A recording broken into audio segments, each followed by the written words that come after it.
in the chaos. We have a lot of the video of what happened as soon as a man with a baby stroller, young kids running, just leaving everything else in their tracks, the strollers in some instances, a lot of the chairs out there, and trying to get away as soon as possible.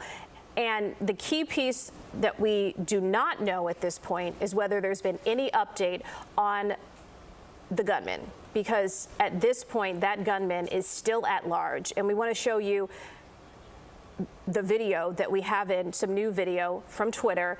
You'll be able to hear the gunshots. Listen in.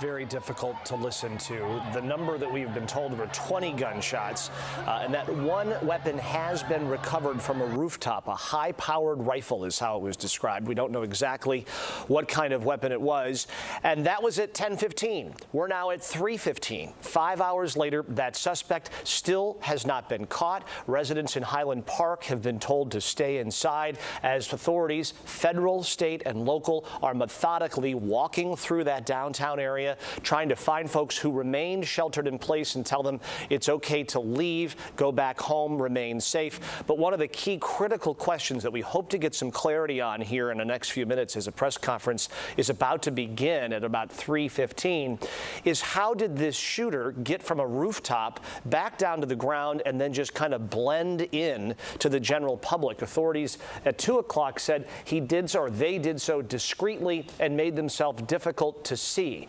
That is one of the key crucial elements that we're working to get some clarity on. That is true. And since this happened just after 10 o'clock, we've been speaking to witnesses, many of them giving us accounts of what it was like. One woman having to hide her young child in a trash can to keep her safe during all of this chaos. We want to go to one of our investigators, Megan Hickey. She is out there on the scene. She spoke to a man, Sean Cotreau, if I'm saying that correctly, who says he actually saw the gunman fire the shots. We know this happened up on a roof. That's where the gunman was stationed.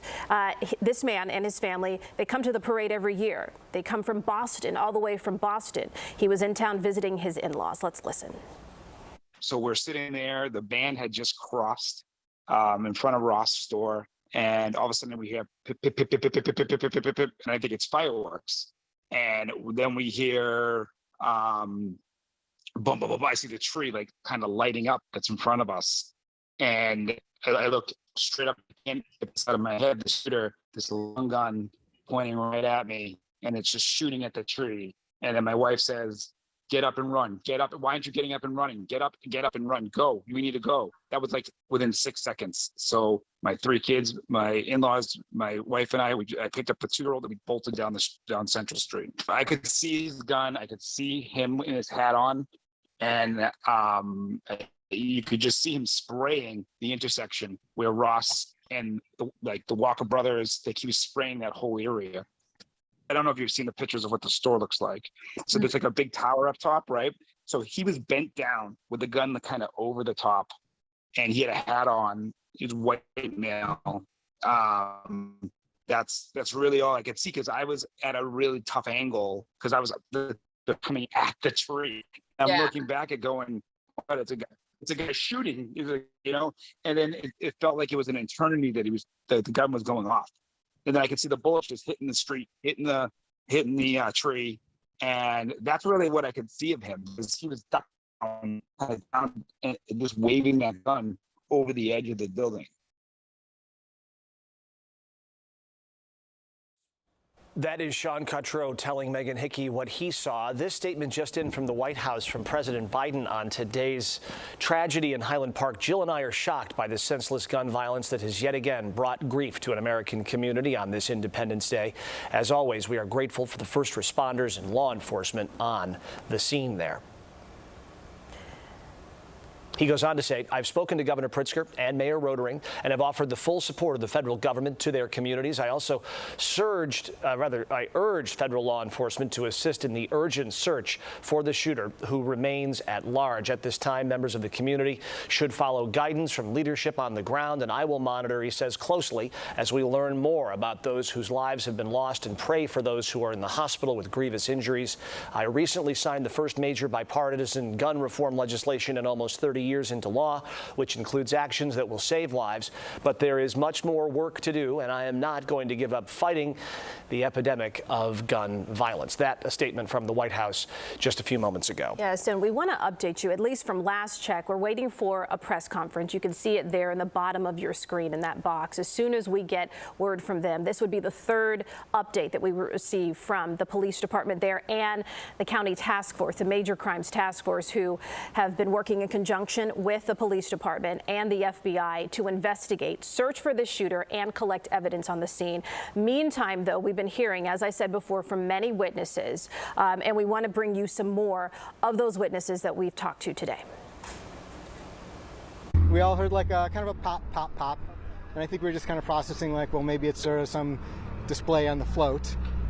And then I think as we were all just kind of realizing that, it just opened up in like semi or auto fire, just shot, shot, shot, shot, shot, shot, shot. We were further down the street and we heard pop, pop, pop, and it, sounded like automatic rifle fire to us.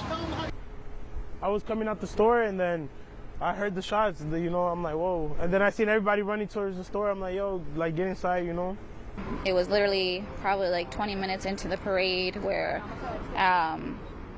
we started hearing shootings, and then I just remember hearing like, and then reloading, like they reloaded again, and then again they started shooting again, and I remember seeing people like, running and ducking and, just screaming. We all ducked down, and then I started screaming for my niece, my little nephew, her husband, my daughter. Then I think he was reloading. I don't even know. Like, as soon as when you're in that situation, like, you really don't know what to do because you start getting into a panic mode. And I got up, I grabbed my daughter. She slipped out of my hands twice, and I was getting really scared that she was gonna get shot. So I tried to like cover her against my body so that if she got shot, I would get shot first. And then as soon as I was able to see Uncle Dan's, I pushed her in the store. I pushed her in, and I bumped into an older lady, which I felt so bad about. I grabbed her. We both got into the store together, and we all started going away from the windows. So just listening, it's hard to imagine what these people have gone through, but you do hear multiple accounts of just the rapid fire of these gunshots. And we could hear it in that new video just before some of these sound bites, just how loud it was. And then you could hear the crowd screaming and running for cover.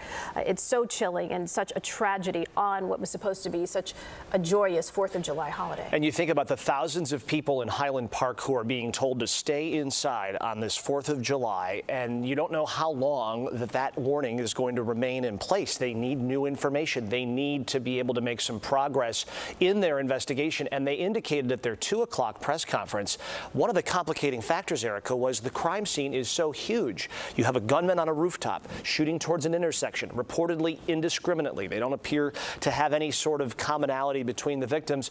And what you have is not just a swath many blocks wide. You have hundreds of people running, kicking evidence potentially, shell casings, that sort of thing. It is a very complicated and time-sensitive investigation, and that is critical to kind of resuming normal life back up in Highland Park. And we'll get an update from our meteorologist on this severe weather that at one point, though, Rob was mentioning that we were seeing even those storms and some of that light rain move that way. So you can imagine that being a complicating factor as well as they're trying to collect everything that's still left there on the ground that we saw from the vantage point of many of our reporters right there in downtown. So I also want to mention, and eventually we'll have this tweet for you, but the White Sox also at this point, they are confirming that their game will go on. However, the fireworks, the post-game fireworks have been canceled. canceled, and you can see it here. Our hearts are with the Highland Park community. The entire Chicago White Sox organization express our deepest sympathies to the family and friends of the innocent victims of today's horrific shooting and all of those who have been affected by this tragedy. After consulting with Major League Baseball, tonight's scheduled game against Minnesota will take place. That's at 7:10 p.m. tonight. However, the post-game fireworks celebration is canceled. Meantime, they also mentioned that a moment of silence will be held for all of the victims out there in Highland Park before the start of tonight's game. As you see there in the bottom left corner of your screen, we were told that this press conference was going to begin around 12 minutes after 3. That's now 10 minutes ago.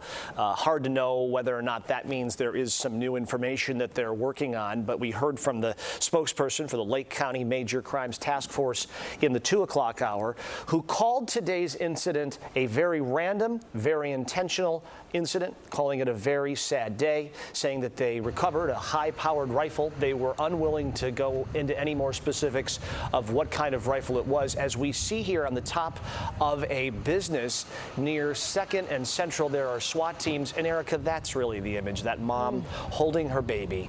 People who were going to a parade that had been put on pause for 2 years because of COVID-19, trying to get a little taste of the old life back.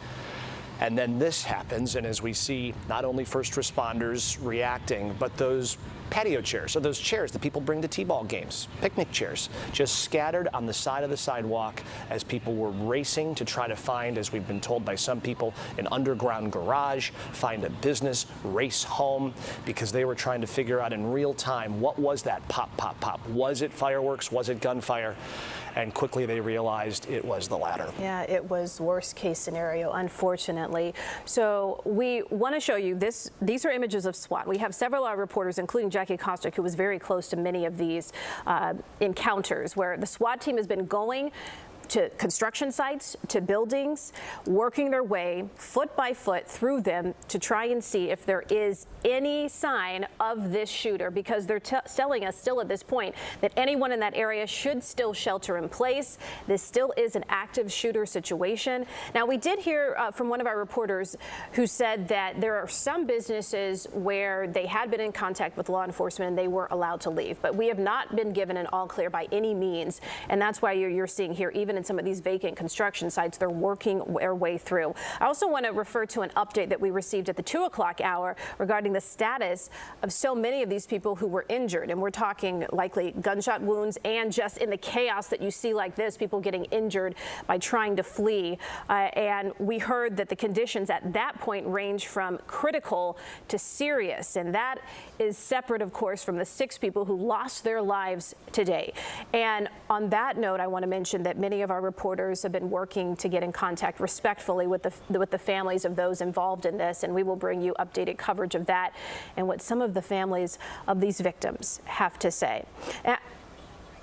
Okay, now I'm hearing that we have a woman named Melissa on the phone. She was sheltering in place. Melissa, if I have you on the phone, we're going to continue to look at this video, but if I have you on the phone, can you tell me where you are now and what you experienced earlier?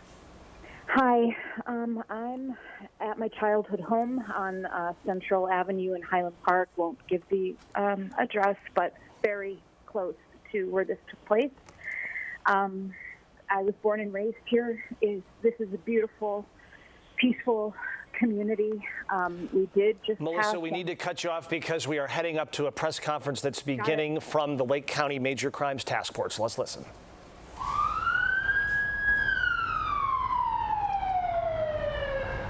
All right, I apologize for that delay. We're going to start right away with Commander O'Neill, and then we have some representation. Coroner Jennifer Bannock, Lake County Coroner, is here, and we have representation from the FBI and State Police as well. Commander O'Neill, Highland Park Police Department. Last name is O'Neill. As you know, an active investigation continues into the shooting at the Highland Park 4th of July parade. The parade route in downtown Highland Park and the central business district remain an active crime scene. Therefore, we highly recommend that individuals living in this area to continue to shelter in place. This area entails Green Bay Road to Laurel Avenue to St. John's Avenue to Elm Place. The investigation and most law enforcement personnel are focused in this area. Individuals outside of this area no longer need to shelter in place. However, we urge everyone and anyone to remain vigilant and immediately report any suspicious behavior in the community. The Lake County Coroner is on scene assisting with the investigation. Highland Park Police are collaborating with the Lake County Major Crime Task Force, the FBI, the Illinois State Police, county and local law enforcement agencies throughout our area. While no one is in custody at this time, a very active apprehension effort is currently underway. Individuals with knowledge of the incident, persons of interest, including photo or video evidence from the scene or area, are encouraged to share them with the FBI by calling 1-800-CALL-FBI. That's 1-800-CALL-FBI. Regular updates are also being posted on the city website at www.cityhpil.com. Thank you. Corner. My name is Jennifer Bannock, Bravo Alpha November Echo Kilo. I'm calling with an update on the coroner's investigation. So far, there are 5 dead on the scene. Those decedents have been identified, and we are working on notification for those families. There is 1 additional decedent that was taken to a local hospital. Thank you. All right, again, very active investigation, and we'll try to answer what questions we can without negatively impacting the investigation. I can tell you our investigators, in collaboration with the FBI and our federal partners, are making significant progress. So we're moving forward, and that's where we're at right now. Deputy Chief, were you able to glean anything off the gun that was left, numbers or anything that leads back to where this might have come from? The gun is certainly being heavily investigated by the ATF, our federal partners, and we are working on that aspect. Can you tell us what kind of gun it was at this point? Right now, what we're saying is it's a high-powered rifle. Beyond that, I'm not going to go into much more. Eventually, we will. When we feel comfortable releasing that information without giving out information we don't want out there at this point, we will put that out. This is a question for Bannock. Yes. Could you tell us exactly, you said you were able to identify them. Are they children? Do the ages range? I can tell you that the decedents on scene were adults. Is there an update on how many are in at the hospital? We're hearing there might be more than 2,000 at this point.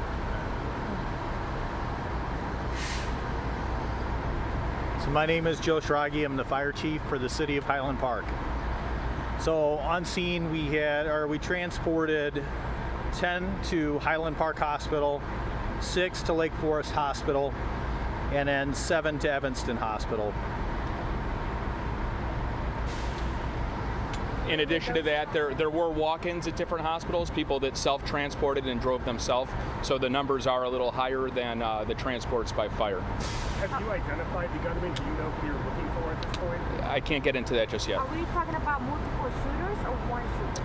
At this time, we have no indication to believe there was more than one. However, we're only hours after this occurred, so we don't want to narrow in, and we want to be very broad and look at this in totality. Talk about how they're doing a search. Right now there's 6 fully manned armored vehicles right down the street. Are they just waiting for tips, or are they going to go door to door? So primarily the SWAT teams and NIPUS, what they are doing is they have been evacuating people out of the buildings that have been in that contained 4 radius. Should the individual still be there, that is their primary focus at this point. Can you clarify the number? I just want to clarify the number of those who are deceased. So 5 who were deceased on the scene were adults. And is there one more? There were 5 on the scene, and they were all adults. And then there was 1 that was transported to a local hospital that also died at the hospital. I don't have any additional information on that victim. Including their age? Not right now. Can you go over that perimeter one more time? Because I think it's a really important piece of information. Perimeter streets.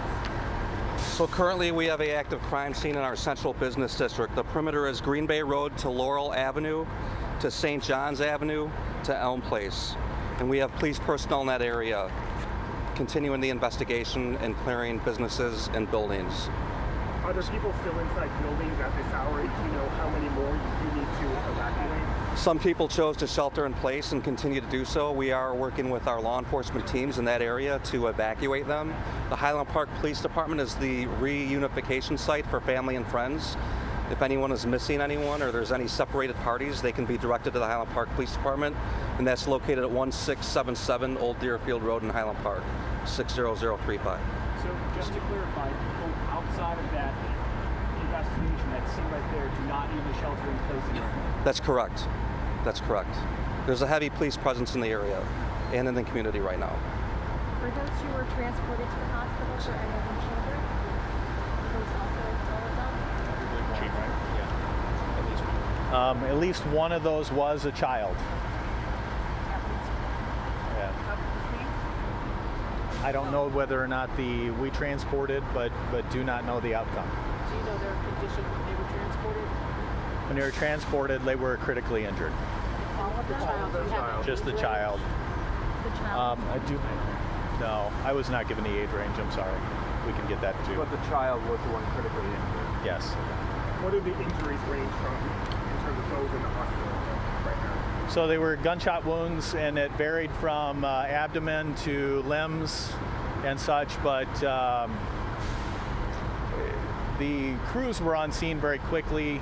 There was bystanders as well that were rendered aid as well. They were quick to tie tourniquets and do bleeding control, which definitely assisted the fire department on scene. How long did the incident take place? Do you have any idea how many minutes was left? Commander. I'm sorry, can you repeat the question? How long did the incident take place from the beginning of the shooting to the end? It was very quick. Gunfire was recognized in the area. Police units were actually already on scene for the parade in addition to fire personnel. So it was very expeditious. It was pretty quick, and then the offender had fled the scene. Do you have any idea how many shots were fired? I do not at this time. Numerous is what I could tell you right now. Had your departments, in wake of what we saw in Waukesha, Wisconsin, had your departments trained for anything like this or had meetings in terms of parade security after what we saw in Wisconsin? Yes, the Highland Park Police Department has a high level of training. We historically, currently, and in the future will train in rapid deployment, rapid response. Also rendering aid is a priority for our agency. And this morning that was done quickly. We were able to get medical personnel in quickly to start evacuating wounded parties. And that also included using police vehicles in addition to fire department ambulance vehicles.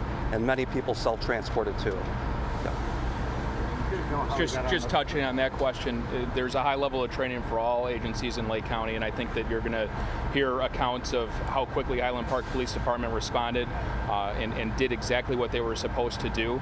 But right now we want to focus on the victims and ensuring we're catching the offender. Yeah, how he got onto the roof? So the roof was a business, and it looks like access to the roof via a ladder in an alley was unsecure. Is it a bolt ladder or the ladder was there already? A ladder that's attached to the building. All right, we can take two more. Is there any reason to believe that the suspect is in that ringer that you all are currently investigating right now? That's what we're still working on determining. We've had dozens of police canines out here, drones, and other technology we're using to locate and see if it can assist us in the investigation. Any further details on a suspect description or vehicle description? Not at this time. That initial description does stand. All right. We'll shoot for about 4:15 for the next briefing. Thank you. You said you have briefings up here on what? We've been listening in on a press conference, a third that we've received today from the Highland Park Police Department there with multiple speakers there in law enforcement, including the coroner, giving us a lot of additional information. We don't know the identities of the victims, but what we did learn is that one of the critically injured was a child. We do know that all of the victims at this point who did die, 5 on scene and 1 at the hospital, they were all adults. And we were also learning about the perimeter now that is in place for the shelter in place. Now, they have narrowed that section of the Central Business District from Green Bay to Laurel, St. John's to Elm, and we'll bring you a map of that shortly. But just to give you some perspective, if you're wondering what areas are still cordoned off, where there is an active search going on and where they are still looking to see if there are any people inside many of those buildings. And that is, of course, the headline right there. We still have the numbers as 6 dead, 24 hurt. As we heard, 10 were sent to Highland Park Hospital, 6 to Lake Forest, 7 to Evanston. 1 was a walk-in. Gunman still on the loose. Could easily be described as a manhunt at this point. However, we can tell you that authorities are saying that there has been significant progress since the last time we heard from them, and that the shelter in place, again, those 4 roads, and if you live in Highland Park, you know this is about a 10 to 12 block radius. Green Bay Road to Laurel to St. John's Avenue to Elm Place. If you are outside of those 4 parameters, the shelter in place is now been removed. Yes, I do want to point out that there are dozens of communities at this point who have decided, in the abundance of caution, that even though the shelter in place does not apply to them by any means, that they have decided to cancel festivities. That includes fireworks, even the White Sox fireworks post-game. We want to now give you an idea of some of the events that unfolded earlier with the parade and the gunfire.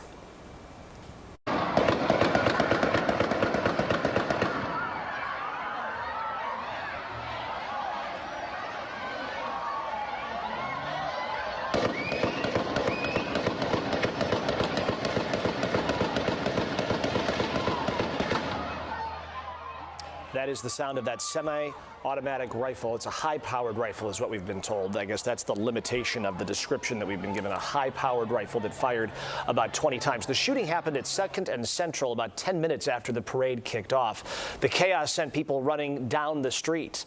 And in addition to the 6 people killed and about 24 hospitalized, it's not clear whether they were all shot or if they were hurt in a subsequent stampede. Yeah, we also learned that when the question was asked of whether they had an identity on this gunman, he said at this point there's nothing he could say about that. So we don't know if that is actually the case and they're just withholding that information, or if they're still looking to identify this person. What we do know is that gunman, that man, is still at large. We want to go to our Tim McNicholas because he has been in touch with a family of one of the victims, one of the men that was actually killed out there at the Highland Park parade. We're hearing from that family now, and actually Tim joins us live. Erica, just within the last hour, I spoke with a woman who says her grandfather was one of those 6 people who was shot and killed in this parade.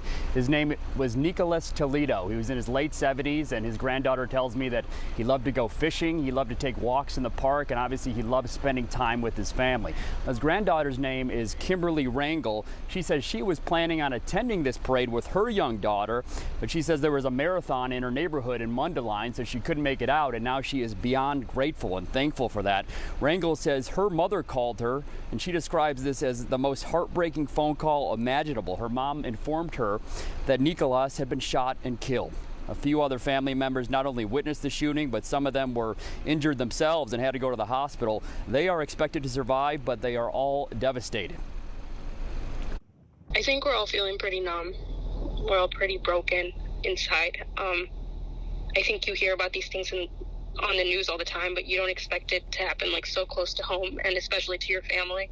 So it's all kind of affected us really hard. It's a lot. And I also want to show you a photo of Rangel's young daughter. She said Nicholas was actually visiting here from Mexico. He'd been here for about a month, and during his stay, Rangel's daughter got to meet him and was beginning to forge a bond with her great-grandfather. Now her daughter has been robbed of that relationship, and Rangel says that makes all of this even more heartbreaking. Live in Highland Park, Tim McNicholas, CBS 2 News. All right, Tim, thanks very much. Now we want to go to the statement from President Biden. He released this just about maybe 30 minutes ago, and it says here, Jill and I are shocked by the senseless gun violence that has yet again brought grief to our American community in this Independence Day. He also urged federal law enforcement to assist in the urgent search for the shooter, who remains, as we've said, at large at this time. Members of the community should follow guidance from leadership on the ground, the president says, and he will closely monitor as he learns more about those lives who have been lost, and he will be praying for those who are in the hospital with grievous injuries. All right, our team of reporters continues to work this story from every angle up in Lake County, Highland Park. Jackie Kostick was one of the first on the scene. We want to go to her. She is down in that central business district, and that is really the epicenter here of not just the news today, Jackie, but also of the area that remains in a shelter-in-place mode.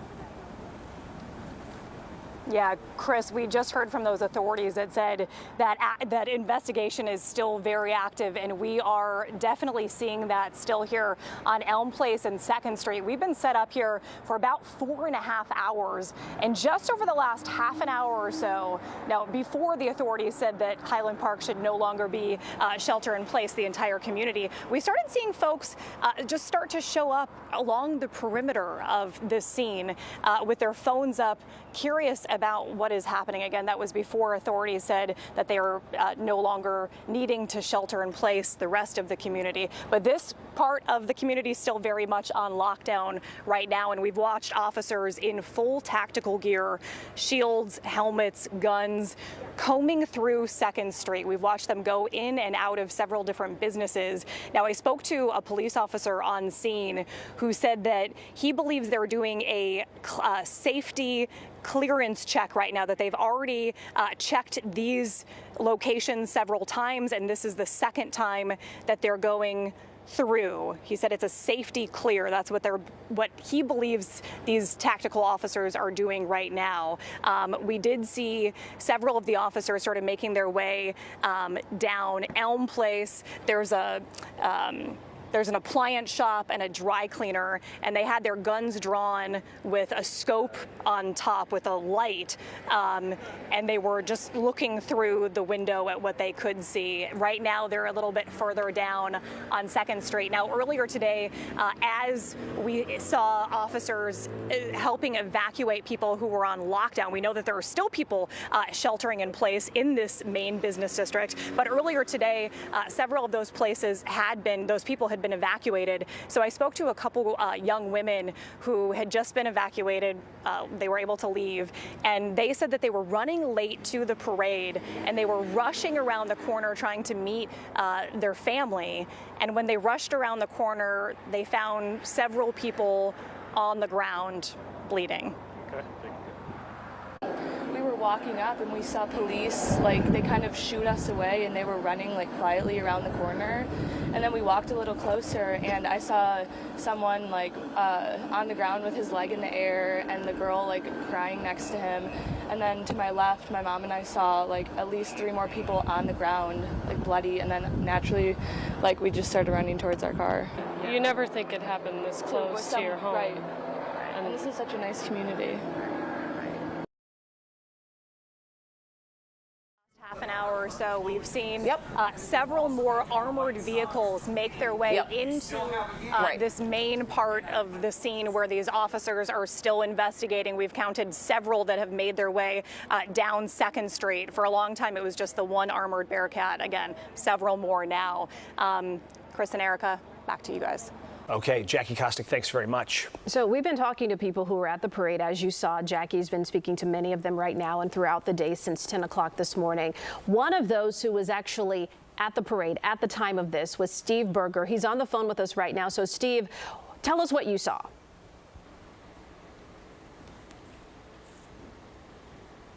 My brother lives in the area. We sat down, we started watching the parade, and 5-10 minutes in from when we sat down, I heard a lot of shots that I initially thought was fireworks. I said, well, maybe I just don't see the fireworks. And then as I saw people begin to get up and run, grabbed my young son, my wife and I, we ran back to our car. So we didn't see anything, but we certainly were very close and heard the shots. We were less than a block away. We were the other end of the block where the shooting took place. Steve, I'm wondering what the mode or the mood is amongst those who live in your community. There is, for a certain group of people, continues to be a shelter in place. Do not leave your home. You are still inside the range of concern. How are people handling that? How are they heeding that? And what is your sense of the sentiment in the community right now? Well, right now, it's being taken very seriously. I'm in the shelter-in-place zone, sheltered in place with my in-laws and my family. So we're, fairly light spirits due to the fact that we have a lot of children with us. But at the same time, my sister-in-law is doing text with, people locally to make sure that they have sheltered in place and find out who's okay. So it's being taken very seriously here in a very sort of somber tone. Steve, you were talking earlier about what was going through your mind as you're trying to get your family and get out safely. And we're hearing, of course, that 6 people have died and dozens of others are hurt, including a child. So to the extent that you were able to see what was going on around you, did you see injured people on the ground? Did you see anyone, perhaps a child, in distress while you were out there? Not at all. This was, I was very, one then the other. As soon as we heard the shots and realized they were shots and not fireworks, people just started getting up and running. Where I was, fortunately, I didn't see anybody get shot.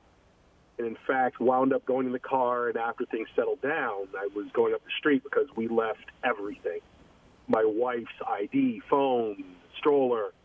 And I was going to approach the officers and see if it was okay, if it was still active or not. And the officers all took off and went somewhere else. So then I was able to walk up and retrieve my things and saw other people getting chairs. So I did not see anybody bleeding or in distress or anybody who was shot. Steve, you talk about your wife having to leave her cell phone behind. Authorities keep talking about the critical role that media will play, meaning video, still images of that parade where maybe you don't even know it, but you have a video where off in the background is the rooftop where this shooter was perched.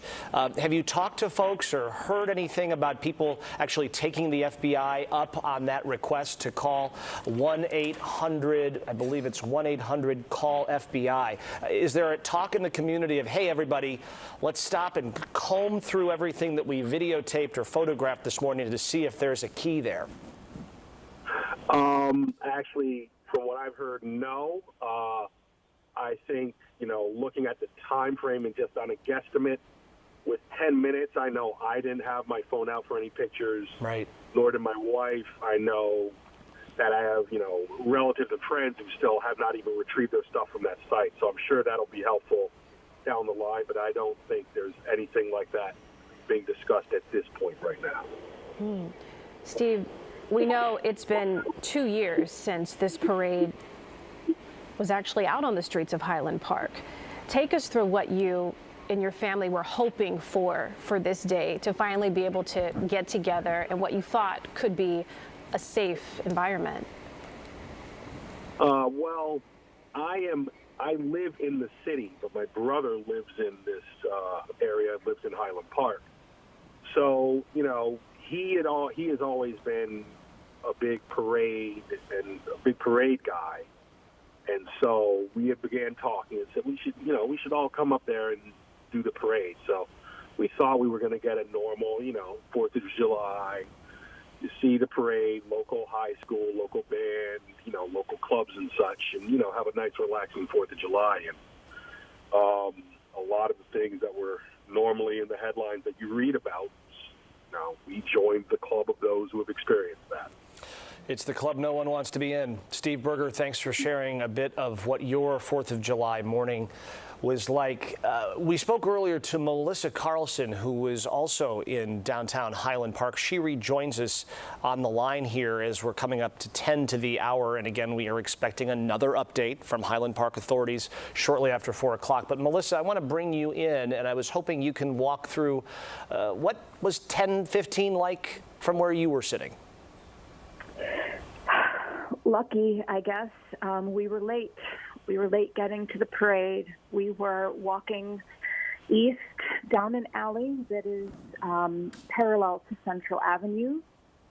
I grew up on Central Avenue. This is a regular occurrence for us.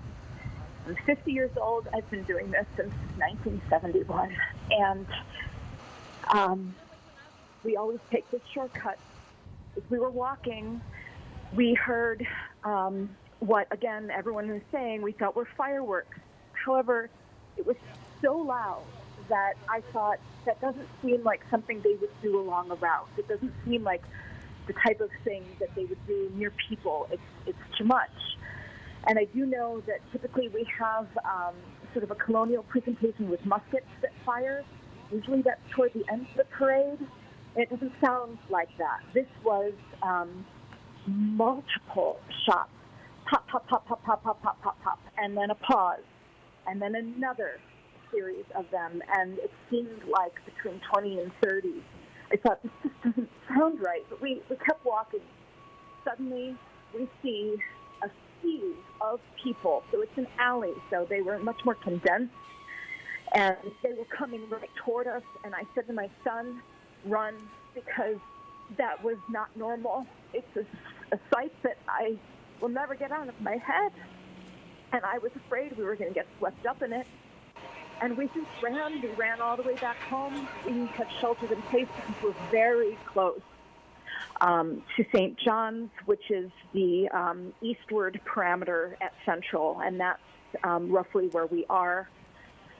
And it's mind-blowing. I recognize I am privileged to not know what gun violence is like. And it breaks my heart that this is where we are. But this is where we are. Melissa, understandably, we can hear the emotion in your voice, and we're thankful that you are okay. For a community like this, where so many children look forward to this event, so many adults and families, to hear now that 6 people from your community or is somehow connected to members of your community have lost their lives. I know you said you're thankful that you made it out okay, but just looking back on what's happened this morning, just hours ago, and knowing that there are some who did not, what are your thoughts on that? It guts me to the core. Gunmen don't know what your political affiliation is, and we need to come together to end this. These are people with lives and loved ones and futures, and we're cutting them short for nothing. When I was 16, we were on lockdown when there was an active shooter here in Highland Park. And as I said, I'm 50 years old. When will this stop? Mothers were screaming at myself and my family, have you seen my little kid named so-and-so? We were bringing little kids into our yard, trying to reunite people. It brought us together, but we are so divided, and this has to end. It has to end.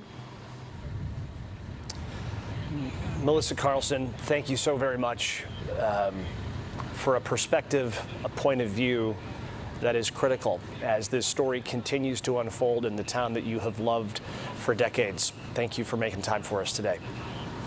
And from Melissa, now we want to go back out to one of our investigators, Megan Hickey. She has been on the scene right there in the Central Business District. So Megan, if you can hear me, where are you located right now in comparison to the shelter in place that's now been outlined by law enforcement at the last press conference, and what are you seeing? We're a little ways back. You can see we actually been asked to stay away from the scene for our own safety. Police have been frantically searching through businesses and other buildings, heavily armed. And again, on multiple occasions, we've been asked to stand back for our safety and for theirs. Here's a live look at what's going on. You can see a couple blocks in the distance. We've heard sort of the same suspect description from police and from witnesses. They say that the shooter appears to be a white man, 18 to 20, long black hair, small small build, wearing a white or blue t-shirt, and that he stopped shooting as police officers were approaching the building. It's still unclear, though, how the shooter managed to escape before police got to that rooftop. The roof was a business, and it looks like it was accessed via a ladder through an alley, and that ladder was attached to the building and was not secured. Earlier today, I did speak with a witness who was very close to the shooter, so close he could see the long gun. He got a pretty accurate description, a good look at the shooter. Here's what he told me. So we're sitting there, the band had just crossed in front of Ross' store, and all of a sudden we hear pip, pip, pip, pip, pip, pip, pip, pip, pip, pip, pip, pip, and I think it's fireworks. And then we hear bum, bum, bum, I see the tree like kind of lighting up that's in front of us.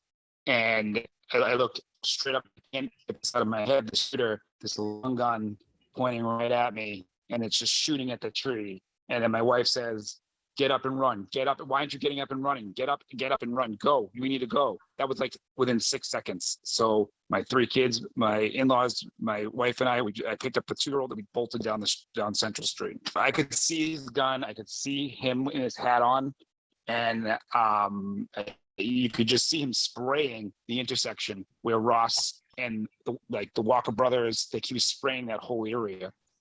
I don't know if you've seen the pictures of what the store looks like. So there's like a big tower up top, right? So he was bent down with the gun kind of over the top, and he had a hat on. He's white male. That's really all I could see, because I was at a really tough angle because I was coming at the tree. I'm looking back at going, oh, it's a guy shooting, and then it felt like it was an eternity that the gun was going off. And then I could see the bullets just hitting the street, hitting the tree. And that's really what I could see of him, because he was down and just waving that gun over the edge of the building. We'll continue to be gathering information out here, and we'll be staying tuned for that next press briefing coming up at 4:15, where we're hoping to learn some more details, particularly about this gunman. Okay, Megan, thank you for that. We're coming up on 4 p.m. and we want to reset for you so many developments that are moving parts really up in Highland Park right now, where the manhunt continues for the shooter who authorities believe took to the rooftop of a building and began shooting indiscriminately just around 10:15 this morning, just after the Highland Park 4th of July parade kicked off. The search continues for that shooter, now coming up on 6 hours after this incident began. Authorities told us last hour that they feel there's been significant progress. They have put the shelter-in-place zone into a tighter sphere, so fewer people have to shelter in place. It is principally the area near the downtown business district in Highland Park. That's right. And while they still search for this gunman who attacked from above, we've heard many witnesses talk about running for their lives. Unfortunately, though, there were 6 people who did not make it out alive. 6 people we've heard from the coroner, adults who lost their lives at the hands of this gunman. Meantime, at least 24 victims have been injured. They've been transported to many different hospitals in the area, including North Shore Highland Park Hospital, Lake Forest, and Evanston. And we know at least one of those victims, critically injured, is a child. The next press briefing we're hoping will be in the next 15 minutes. Meantime, we've also heard that the governor will be addressing from that very same site at the fire department, addressing the media and the general public with a press conference at 5 o'clock as well. So we'll bring those to you as we get them. These are some of the images we've been seeing today, things and items left just in place. Bike helmets, strollers, scooters. People who were watching the most American of things, a 4th of July parade with first responders in the parade, waving to young people and residents, and then having to mobilize, moving from a 4th of July parade mode into their day job and try and respond as quickly as they can to find out who this shooter is. We just got some video in. It's surveillance video from a business called Sweet Home Gelato up in Highland Park. It's the first time we have seen it. Let's watch together. This, as we can see, is from inside the business. You see the stampede of running folks right past running there, right past. And then some right there at the glass door, crouching down as the masses run by as well.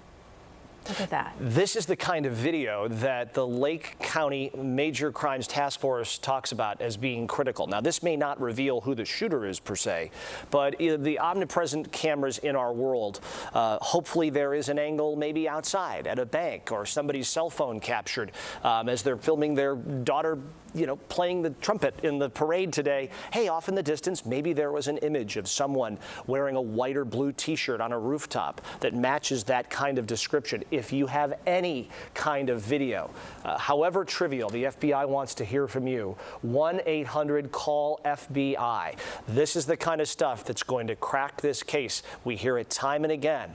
Not just first-person witness testimony or statements. It's the actual hard evidence that they can then give to the media. We broadcast out and someone says, I know who that is. Yes, and that video that you just saw, the newest video coming into us from inside the gelato shop, that was only a half a block away from all this, where this gunfire happened. So you can imagine people being so close. And what I think is key here is that while law enforcement has said in the press conferences that this is a seemingly random act, our security expert also mentioned that there was probably some motivation in having this on the 4th of July. And you can imagine that people, in many respects, after 2 years away, are so excited to have their guard down in the way that they're hearing what they may have thought initially was fireworks. Absolutely. And did that make them potentially more of a target because they weren't initially scared by what they heard initially? Right. And as we heard from Melissa a short time ago, there's all sorts of noises that if you've been to this parade for years, and it's been going on for decades, muskets going off, fireworks going off, people had to decipher in real time, wait a second, that noise is not 4th of July. That noise is trouble. Now we want to go to our Tara Molina, because we've been trying to update you on just how many injured are at the hospitals. I know we've talked about North Shore Highland Park. I know Tara has had some information on that, and Lake Forest and Evanston were two others that were mentioned in the press conference. So Tara, what are you hearing in regards to victims being taken to the hospital and any updates out there? Erica and Chris, we've been outside North Shore's Highland Park Hospital since this morning. We just heard an update from first responders that 10 people were rushed directly from the scene to this hospital. A majority of the gunshot victims rushed here. We do know, we've known for hours, that 26 people in total are being treated here right now. We're told a number of them self-transported to this hospital, and others with injuries both from gunshots and from running from the chaos of this entire scene. We're now expecting to hear directly from people with the hospital, the folks that are treating those victims, coming up at 4:30. We just heard this update, so we're anticipating that right now. But just again, to break down the very latest for you, we know 26 people are being treated here. 10 of them were rushed here directly from the scene. We also learned a short time ago in that press conference with first responders that at least one child was critically injured. We're not sure if that child was transported here or to another hospital. We're told that this update coming up at 4:30, we're going to hear the latest on patients at Glenbrook and Evanston Hospital, as well as here in Highland Park. We've also learned that within just 30 minutes of this shooting, they had 20 extra physicians, trauma specialists rush to this hospital to treat those 26 people. We've also learned they have crisis and social that are in the waiting room right now. So again, gathering the very latest. We're just after 4 o'clock. We're anticipating another update from staff outside the hospital in just about 30 minutes. So we'll bring that to you live, and we'll continue to bring you the very latest. Again, been here since this morning, gathering all of the updates for you. All right, Tara, thank you. We have dozens of reporters, photographers, producers working this story. Let's get up to the newsroom. Marie Saavedra is monitoring the very latest from there. Good afternoon, Marie. Eric and Chris, thank you so much for setting it up here. We are watching a growing list of reactionary cancellations that have been happening all afternoon, and they go into tonight. You can understand with the shooter still being on the loose and this shooting happening in the morning, just shortly after 10 o'clock. There were a flurry of other events happening throughout the day in many different communities, and so quickly these cancellations started coming in. They continue to come in, so we're going to show you a map now, but I would like to read every community that has cancellations, because it is many. If you are still interested in going to any July 4th events tonight, you should check with where you're going. So if we can pull up that map, I'll give you the rundown here. A few new ones that we've added just in the last few minutes. Palatine's JC's 4th of July Hometown Fest has been canceled. Morton Grove's parade was canceled earlier today. Evanston's 4th of July parade was canceled, as well as their beaches. Rolling Meadows, Buffalo Grove, Waukegan, Wilmette,